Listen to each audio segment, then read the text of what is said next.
అమ్మవారికి చీర తీసుకోవడం కోసం మేమందరం కలిసి గూడూరుకి అయితే వెళ్తున్నాము. మేము ఉండేది పోల్కల్. మా ఊరు నుంచి గూడూరుకి 9 కిలోమీటర్స్ టైం అయితే పడుతుంది. అసలే ఎండలు చాలా మండిపోతున్నాయి. చల్లచల్లగా ఏదైనా తాగుదామని జ్యూస్ పాయింట్ దగ్గర అయితే ఆపి జ్యూస్ అయితే తాగాము. ఆ పక్కనే మామిడి పండ్లు అయితే కనిపించాయి. మా అత్తయ్య వెంటనే వెళ్ళి మామిడి పండ్లు అయితే తీసుకుంటుంది. ఆ పక్కనే ఉన్న చీరల షాప్కి అయితే వెళ్ళాము. 4-5 రకాల చీరలు అయితే చూసాము. అందులో 2 మాత్రం సెలెక్ట్ చేసుకున్నాము. మా పిల్లలు అయితే చక్కగా ఇద్దరు కలిసి ఆడుకుంటున్నారు, మమ్మల్ని ఇబ్బంది పెట్టకుండా.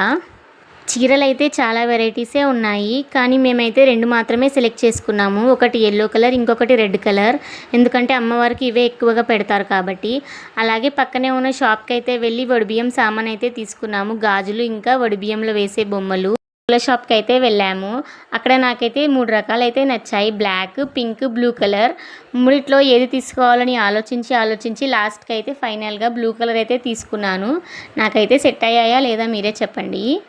నెక్స్ట్ అయితే మేము అపోలోకి అయితే వెళ్ళాము. మా పిల్లలకి మిల్క్ పౌడర్ అయిపోయిందని చెప్పేసి, అలాగే షాంపూస్, ఇంకా కొన్ని ఆయిల్స్ అయితే తీసుకునేది ఉంది.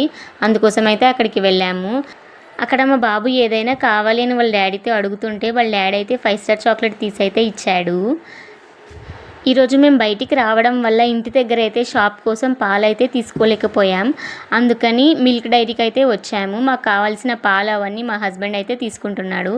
అక్కడ మా బాబు ఐస్ క్రీమ్ కావాలని అడుగుతుంటే మేమైతే ఐస్ క్రీమ్ చూస్తున్నాము. 4 బటర్ స్కాచ్ ఐస్ క్రీమ్స్ అయితే తీసుకున్నాము. ఐస్ క్రీమ్స్ వచ్చేసరికి మా బాబు అయితే కవర్లో ఐస్ క్రీమ్స్ పెట్టుకొని ఆనందంతో అటు ఇటు అయితే తిరుగుతూ ఉన్నాడు. నా 2 కూతుర్లు అయితే కారులోనే పడుకుండిపోయారు.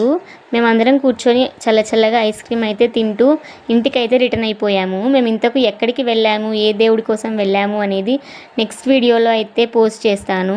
వీడియో నచ్చితే లైక్ చేయండి, షేర్ చేయండి, మన ఛానల్ని సబ్స్క్రైబ్ చేయండి.